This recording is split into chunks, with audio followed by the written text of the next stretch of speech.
Ashama harka fuunee daawwattoota aannolee Global Media oduu qabannee dhiyaanneerraa oduu har'aa kan isinitti himu aan Tolchaa Huseen.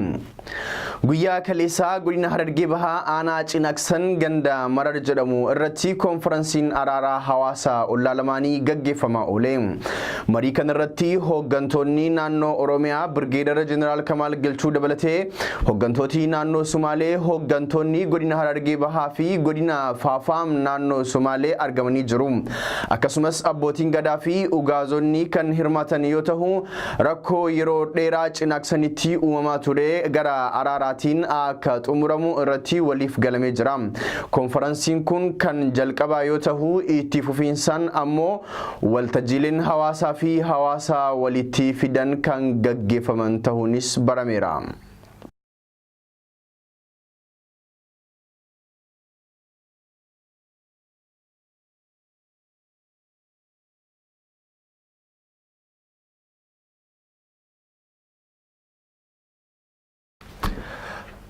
Oduma walfakkaatuun guyyamaa kaleessaa hoogganaan biiroo nageenya Oromiyaa Birgeedara Jeneraal Kamaal Galchuu dhimma nageenya naannolee lamaanii irratti pirezidaantii naannoo Sumaalee waliin waajjira mootummaa naannoo Sumaalee magaalaa Jijjigaatti argamutti mari'atan.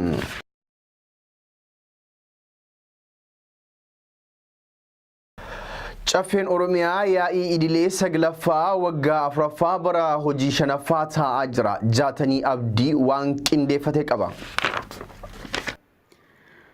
Caffeen Oromiyaa ejjennoo mootummaan olaantummaa seeraa kabachiisuuf qabate yoomiyyuu taanaan kan deeggaruu fi tumsa barbaachisu kamiyyuu kan taasisu ta'uu afyaan Caffee Oromiyaa Aadde Loomii Baaduu beeksisanii jiru.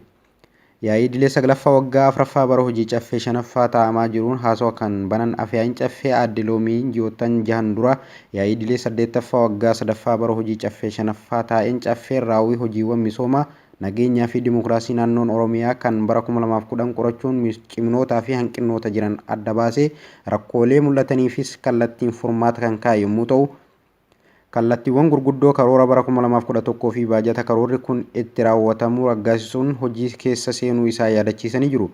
Oromiyaatti ji'oottan jahan darbanitti galii birrii biiliyoona 9.2 sassaabuun karoorfameen birriin biiliyoona 9.5 sassaabameera. Pireezidaantiin naannoo Oromiyaa Obbo Lammaa Magarsaa raawwii hojii baraatiiwwan jahan darbanii bara 2011 mootummaan naannoo Oromiyaa yaa'ii idilee Caffee Oromiyaa saglaffaa waggaa afuraffaa bara hojii Caffee shanaffaa Adaamaatti gaggeeffamee jiru irratti argamuun dhiyeessanii jiru. Bara baajataa 2011 baajanni Caffeedhaan ragga'ee birrii biiliyoona 63.4 yommuu ta'u itti fayyadamni isaa birrii biiliyoona 25.7 ta'uu pireezidaantii Lammaa Magarsaa gabaasa raawwii hojii baatiiwwan jahan darbanii irratti ibsaniiru. Balaa konkolaataa godina Wallaggaa Bahaatti qaqqabee lubbuun namoota 21 darbe. Balaan kunis kan qaqqabee kaleessaa Gurraandhalaa 25 bara 2019 yoo ta'u konkolaataan geejjiba uummataa magaalaa Naqamtee irraa namoota 22 fe'ee gara aanaa Siibuu Sireetti imalaa ture naannoo magaalaa Jinqii yommuu ga'u garagaluun balichi mudateera. Balaa kanaanis lubbuun namoota 21 darbu waajjirri dhimmoota kominikeeshinii godina Wallagga Bahaa beeksise.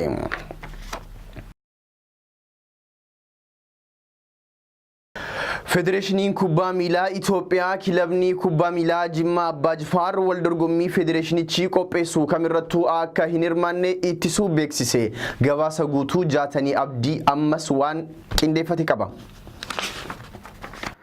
Federeeshiniin kubbaa miilaa Itoophiyaa ibsa baaseen akka beeksisetti kilabni kubbaa miilaa Jimmaa Abbaa Jifaar akka lakkoofsa Itoophiyaa Gurraandhala 29 bara 2011 irraa kaasee wal dorgommii federeeshinichi qopheessu hundarraa ittifamuu beeksisee jira.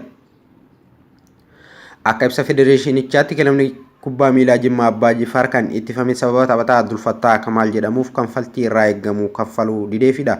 Taphataan kubbaa miilaa Abdulfattaa Kamaal kilabicha waliin osoo waliigaltee qabu fulbaana 2010 irraa kaasee sababa waliigalteen adda citeef koree diisippiliinii federeeshinichaatti iyyata kan galfate yoo ta'u korichi iyyata taphataa kanaa ilaaluudhaan mindaan taphatichaaf kilabichi kan kanfalle guyyaa 5 keessatti kilabichi akka kanfalu xalayaa Gurraandhala 12 2010 kilabichaaf barreesseen beeksisuu isaa ibseera. Kilabni kubbaa miilaa Jimmaa Abbaa Jifaar ajaja kana hojiirra oolchuu waan dideef koreen diisippiliinii xalayaa Ebla 12,2010 barreesseen kilabicha irratti tarkaanfiin itti aanu akka fudhatamu kan beeksise ta'us kilabichi garuu taphatichaaf kanfaltii jedhame osoo hin kanfalin tureera jechuun haaluma kanaan dambii ittiin bulmaata koree diisiipiliinii bu'uura godhachuun federeeshinichi kubbaa miilaa Itoophiyaa kilaba kubbaa miilaa Jimmaa Abbaa Jifaar gurraandhala 29/2011 irraa kaasee wal dorgommii federeeshinichi qopheessuun irraa kan ittise ta'uu beeksisee jira. Kilabni kubbaa miilaa Jimmaa Abbaa Jifaar kilaboota Oromiyaa keessaa bara dabre yeroo jalqabaaf shaampiyoonii Pirimeer Liigii kilaboota Itoophiyaa ta'uun isaa kan yaadatamudha. Pirezidaantiin Naayijeeriyaa Muhammad Buhaarii filannoo pirezidaantummaa biyyattiin gaggeessaa jirtuun dursaa jiru. Filannoo pirezidaantummaa Naayijeeriyaaf sagaleen kennamee lakkaa'amaa kan jiru yoo ta'u, pirezidaantii Muhammad Buhaariin dursaa jiraachuus ibsameera. Pirezidaantichi bulchiinsa naannolee biyyattii 36 keessatti hanga yoonaatti 7 keessatti kan injifatan yoo ta'u, dorgomaan isaanii Atiikuu Abubakar naannolee 4 fi magaalaa guddoo biyyattii Abujaatti injifatee jira.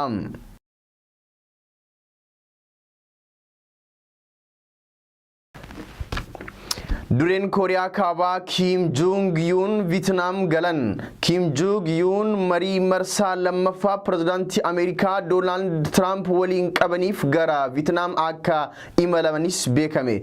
Dureewwan lameen bara darbe Singaapuritti yeroo jalqabaaf waliin mari'achuun isaanii ni yaadatama.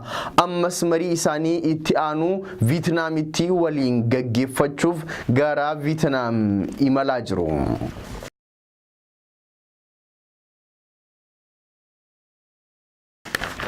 Hordoftoota keenyaa oduun har'aaf qabannee isiniif dhiyaannee kanuma sagantaa birootiin hanga walitti deebinutti nagaan nuuf tura.